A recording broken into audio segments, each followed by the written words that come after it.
السلام علیکم ورحمۃ اللہ تعالی وبرکاتہ۔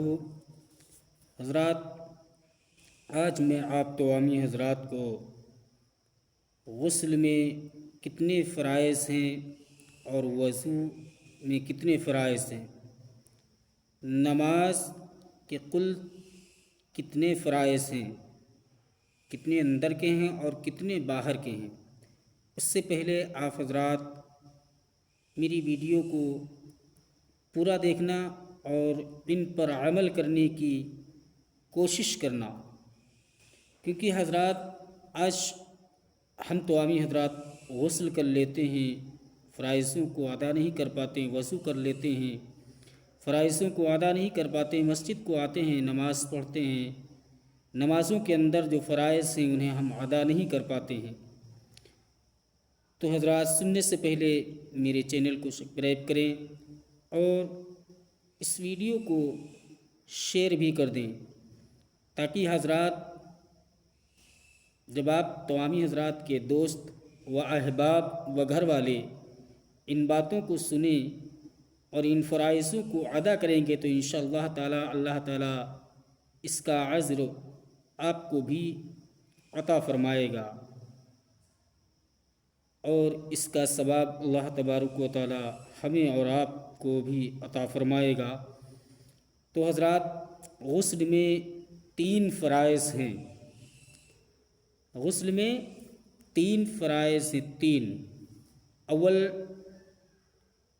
کلی کرنا، یعنی کلی کرنا غرارے کے ساتھ میں، اور دانت وغیرہ کو صاف کر لینا، پانی ڈال کر کے جھل دینا تاکہ دانت کے اندر کوئی چیز پھنسی ہوئی ہے تو وہ ختم ہو جائے، اچھی طریقے سے تمہاری کلی ہو جائے۔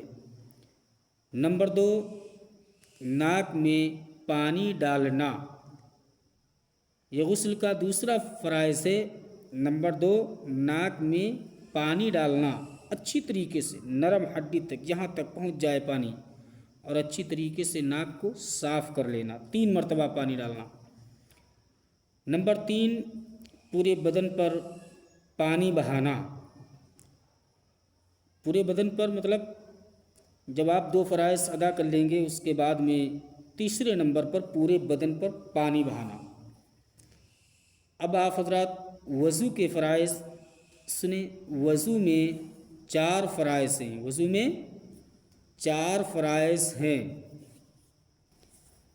نمبر 1 چہرے کا دھونا، ایک کان کی لے سے دوسرے کان کی لو تک، بال نکلنے کی جگہ سے داڑھی کے نیچے تک پورا مکمل طور سے چہرہ دھلنا۔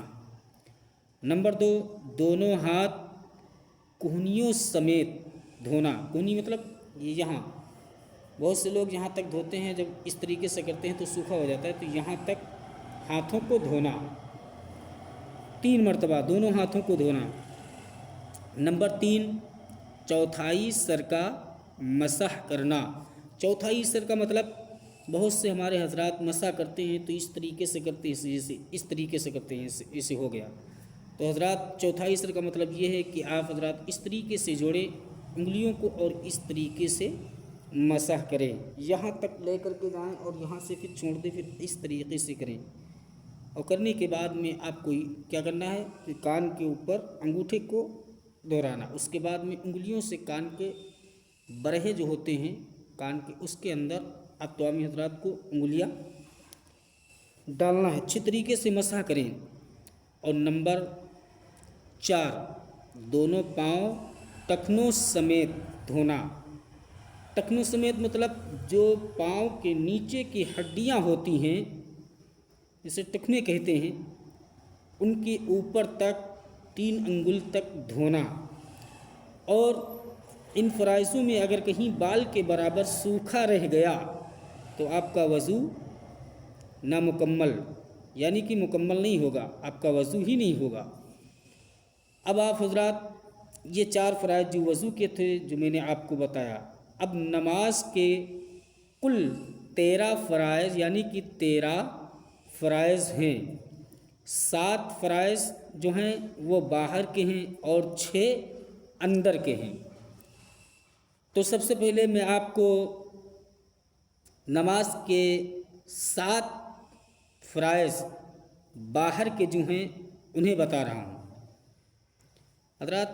وہ یہ ہیں کہ نمبر 1، جگہ کا پاک ہونا، جس طرح جہاں پر آپ نماز پڑھیں اس جگہ کا مکمل طور سے پاک ہونا۔ نمبر 2، لباس کا پاک ہونا، جیسے کپڑا وغیرہ پہنتے ہیں بہت سے حضرات ہیں تو اچھی طریقے سے انہیں دھل نہیں پاتے ہیں، لہذا 3 پانیوں سے کپڑے کو دھلا جائے، 3 مرتبہ پانی کو نکالا جائے، اس سے کپڑا پاک ہو جاتا ہے۔ کپڑے کا پاک ہونا، یعنی کپڑا مطلب کپڑا، لباس جو پہنتے ہیں ہم تمام حضرات، اس کا پاک ہونا۔ اور نمبر 3، جگہ کا یعنی جسم کا پاک ہونا۔ دیکھو، نمبر 3 جسم کا پاک ہونا اور لباس کا پاک ہونا، جگہ کا پاک ہونا، یہ 3 فرائض ہو گئے جو نماز کے باہر کے ہیں۔ اور نمبر 4، ستر عورت کا چھپانا۔ ستر عورت مرد کا کہاں سے کہاں تک ہوتا ہے؟ یہ ناک کے نیچے سے لے کر کے ٹکنے کے، یعنی کہ یہ جو مچھلی ہوتی ہے یہاں تک کہ مرد کا ستر عورت شمار ہے۔ اگر وہ کھل گیا تو آپ کی نماز میں کراہیت آ جائے گی اور مکروہ تنظیمی ہو جائے گی، اور ہم لوگوں کے اوپر فرض ہے کہ اپنی ستر عورت کو چھپائیں۔ تو اس لیے یہ نماز کے فرائض ہیں، ستر عورت کا چھپانا۔ نمبر 5، وقت کا ہونا، یعنی نماز کا وقت ہونا، تو اسی وقت میں آپ نماز ادا کریں۔ نمبر 6، قبلہ رخ ہونا۔ نمبر 7، نیت کرنا۔ نماز کے 6 اندر کے فرائض، یعنی کہ جو نماز پڑھتے ہوئے اندر کے جو فرائض ہوتے ہیں وہ 6 ہیں۔ تو حضرات وہ کون سے ہیں؟ نمبر 1، تکبیر تحریمہ کہنا، یعنی کہ تکبیر تحریمہ مطلب کھڑے ہونا، اور تکبیر کہنا یعنی کہ تکبیر اللہ اکبر، تکبیر تحریمہ، یہ ایک فرائض ہے۔ اور دوسرا فرائض قیام کرنا، قیام کی مطلب کھڑے ہونا۔ نمبر 3، قرات کرنا، قرات مطلب سورہ فاتحہ کے بعد میں کوئی آیت پڑھنا، یعنی اچھی طریقے سے قرات کرنا۔ اور نمبر 4، رکوع کرنا، جیسے رکوع کیا جاتا ہے اس طریقے سے رکوع کرنا۔ نمبر 5، دونوں سجدے کرنا، یعنی کہ جب آپ رکوع سے اٹھتے ہیں تو سجدہ کرتے کہ نہیں کرتے ہیں؟ بہت سے حضرات ہمارے یہاں کی عربری میں دھیان بھٹک جاتا ہے، وہ بھول جاتے ہیں، ایک سجدہ کرتے ہیں۔ تو یہ یاد رکھیں کہ یہ فرائضوں میں سے ہے۔ اگر آپ کا ایک سجدہ چھوٹ جائے گا تو آپ کی نماز مکروہ تنظیمی ہو جائے گی، دہرانا لازم ہے۔ تو نمبر 5، دونوں سجدے کرنا۔ اور نمبر 6، قاعدہ اخیرہ، یعنی کہ التحیات کے لیے جب آپ حضرات بیٹھتے ہیں تو اس کو قاعدہ اخیرہ کہتے ہیں، آخری میں بیٹھنا۔ حضرات یہ وضو اور غسل کے فرائض جو ہم نے آپ کو بتائے ہیں، اور نماز کے جو فرائض اندر اور باہر کے میں نے آپ کے سامنے ابھی بیان کیا ہے، امید ہے کہ آپ حضرات ان فرائضوں پر عمل کریں گے، اور ان باتوں پر عمل کرنے کہ اللہ تعالی ہمیں اور آپ تمام حضرات کو توفیق عطا فرمائے، آمین یا رب العالمین۔ آگے لازمی شیئر کریں، اور اللہ تعالی ہم لوگوں کی عبادت کو اپنی بارگاہ عالیہ میں قبولیت کا شرف عطا فرمائے۔ السلام علیکم۔